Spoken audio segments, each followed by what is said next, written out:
I caught my boyfriend lying to me about having a female coworker in his room during a conference. He swears nothing happened. Hi everyone. I'll be using fake names to make telling this story easier, and thank you in advance for any advice. Some background: I've been with my boyfriend, 32M, for about a year. We moved in together last summer. We have a really solid relationship. We've been fully committed to each other, but we're both coming out of toxic relationships. There have been minuscule jealousy problems that have come up, and the occasional fights, but nothing that's been a real issue. We've both told each other we want to build a future together and have been working toward that.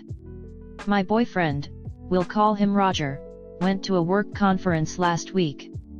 He traveled with one woman, 28ish, from our area, we will call her Jessica. And they met others there from another city. I've met Jessica before, she knows we're dating and live together. I met her at his holiday party last year, and we hit it off, so I asked for her number to hang out. Roger arranged a night we could all get drinks, and I felt like I was third wheeling that night and she was giving me weird vibes, so I just haven't reached out since then. It wasn't her fault, or his, just wasn't really clicking for me and it rubbed me the wrong way. I travel a lot for conferences, and my boyfriend has asked if I could have transparency about my plans when I'm there so he doesn't worry. I've done that since he's asked, because I think that's fair and it doesn't bother me at all. This was the first time he's traveled since he asked that of me, and I asked him to do the same, but to specifically let me know if he ends up drinking or spending alone time with Jessica, because of that previous interaction. I never asked him not to spend time alone with her because I figured it would be inevitable, just to let me know if he was. He said he would. When he got home, he let slip that he had gotten too drunk the night before and ended up passing out without charging his phone, and that Jessica woke him up by banging on his door. Now, I had not heard of him hanging out with Jessica at all, and because I asked him to tell me if he did, this caught me by surprise. Obviously, the first words out of my mouth were, "How did she know where your room was?" He told me that they all told each other their room numbers at the booth and she must have remembered it. Now, I've been cheated on before. He knows this, and my brain now immediately goes into fight or flight when I hear stories that defy logic. So, I find this weird. I have never known where exactly my co-workers' rooms were staying, unless we all got together in one of their rooms as a group. I have never gone to a male co-worker's room alone, especially if he's in a relationship. I think it's unprofessional, unnecessary, and disrespectful to their significant other. I keep questioning it and he finally admits that he did go to her room alone to work on a presentation, but that she never went to his. Then he told me that they got drinks together at the airport before they left, and that they rented a car together. This was enough to piss me off because he was deliberately lying to me the entire time he was there in the way he worded things. For example, he said, "Hey, I got through security and am going to have a beer and get some of this work done before I take off." If I were him in the situation, which I have been many times, I would have said, "Hey, I got through security and met up with Jessica, so we're gonna grab a beer before we take off." I asked to look at his texts with her, and they seemed normal. So at this point I'm trying to let it go, but I just keep asking if he's sure she never came to his room. He swore up and down, even throwing in minor details that would try to make me believe it, that she was never in his room. But then I realized that there was a gap in their conversation from them getting back from the bar the night before that went straight to them being at the airport. It seemed very odd to me that she never sent him an "Are you up and coming down yet" text and just went straight to banging on his door in the morning.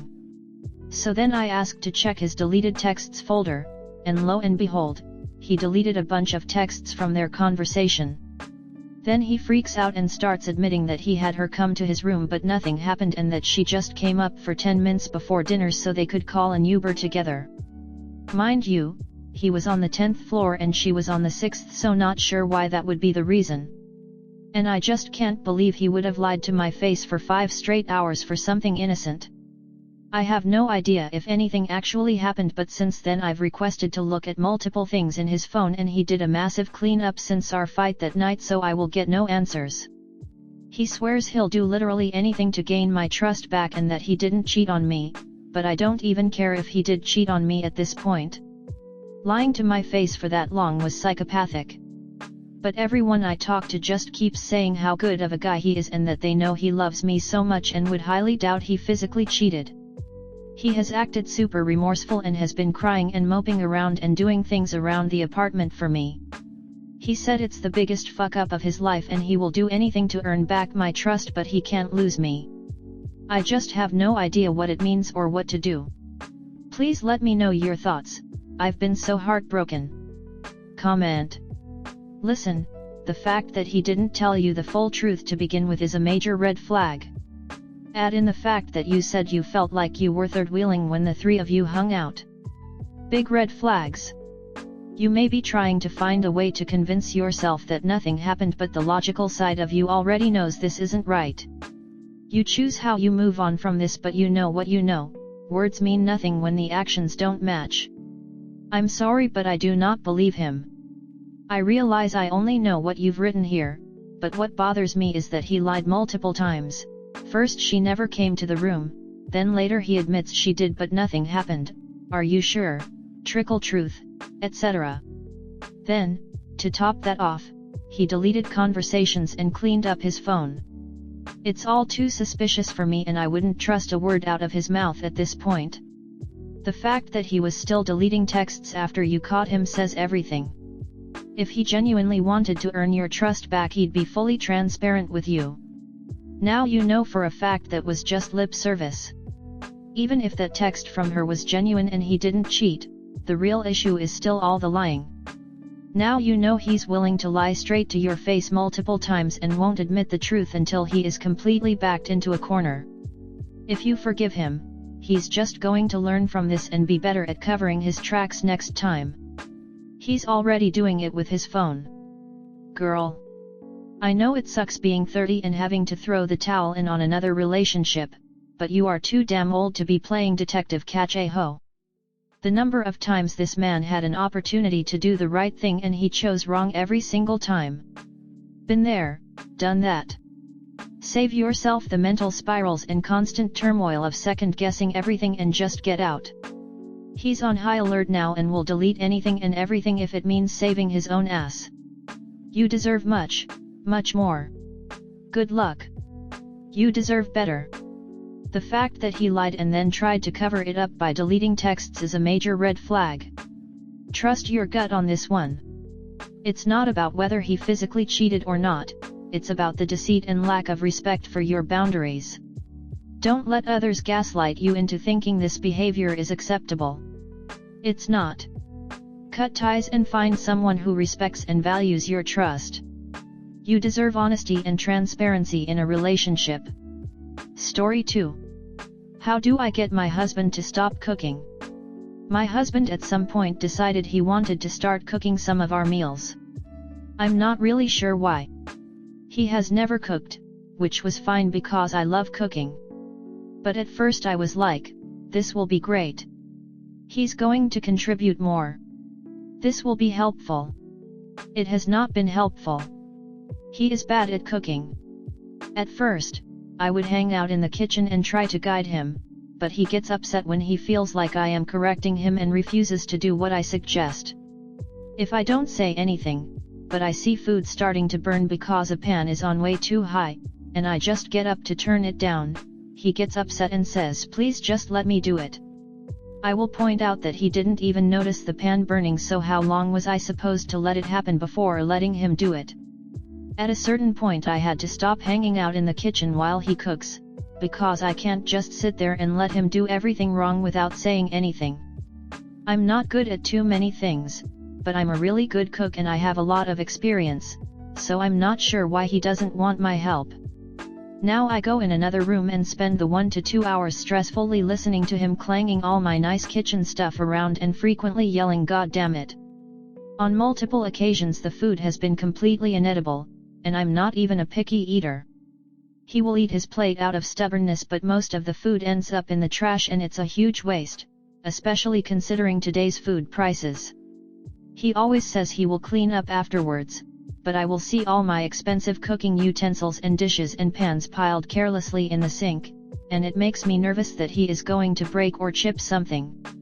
Cooking is one of my favorite hobbies, and I have a lot of nice kitchen stuff that I have been slowly collecting for many years.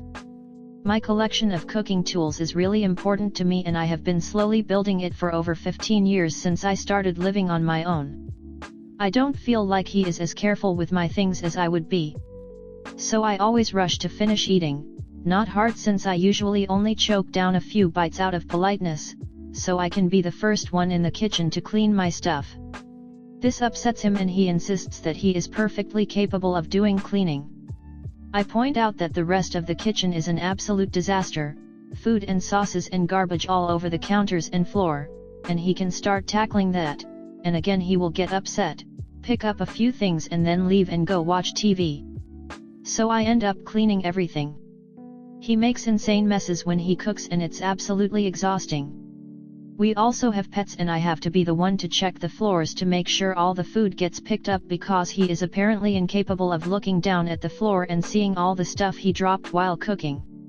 Last time, I specifically asked him to clean the floor, and he bent down and picked up one piece of onion with his hand and then looked at me like, "Okay, that's done." The times that I do back off and let him clean, he does the dishes and that's it. I'll go back later to find dirty floors, dirty counters, a dirty sink, a sopping wet and dirty sponge in the holder, sauce still smeared on the refrigerator handles, etc. It would be completely different if he was less stubborn about every aspect of this, and open to someone helping him learn. Clearly, I don't see it going well if I tell him I want him to stop cooking. But I can't keep doing this, so I'm hoping to get some advice for how I can bring this up. I'm also open to suggestions for how to at least help my husband be more comfortable with me helping him so he can learn. Comment. Yes, exactly. Take him to Goodwill or Walmart and get him his own set of pans to use. When it's your own stuff, you're way less careless with things.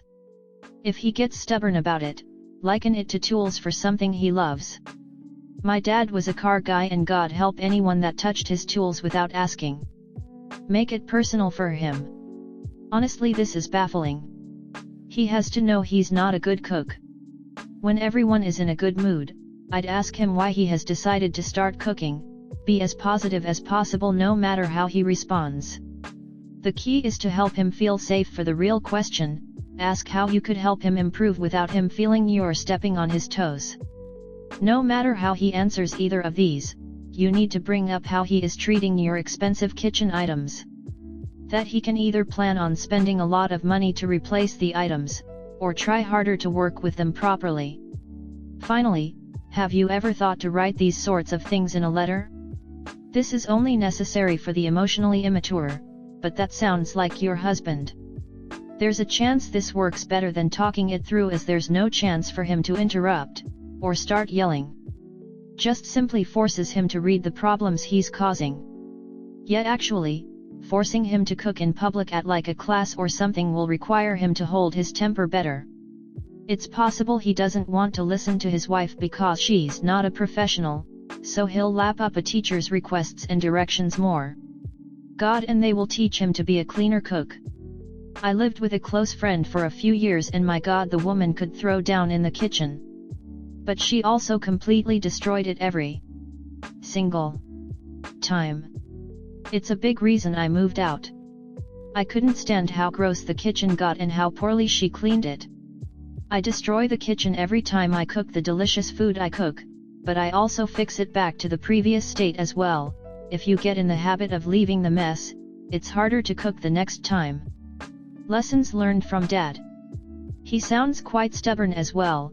I understand wanting to learn how to cook, and everyone has, so start somewhere, but maybe follow some recipes and take care of the equipment.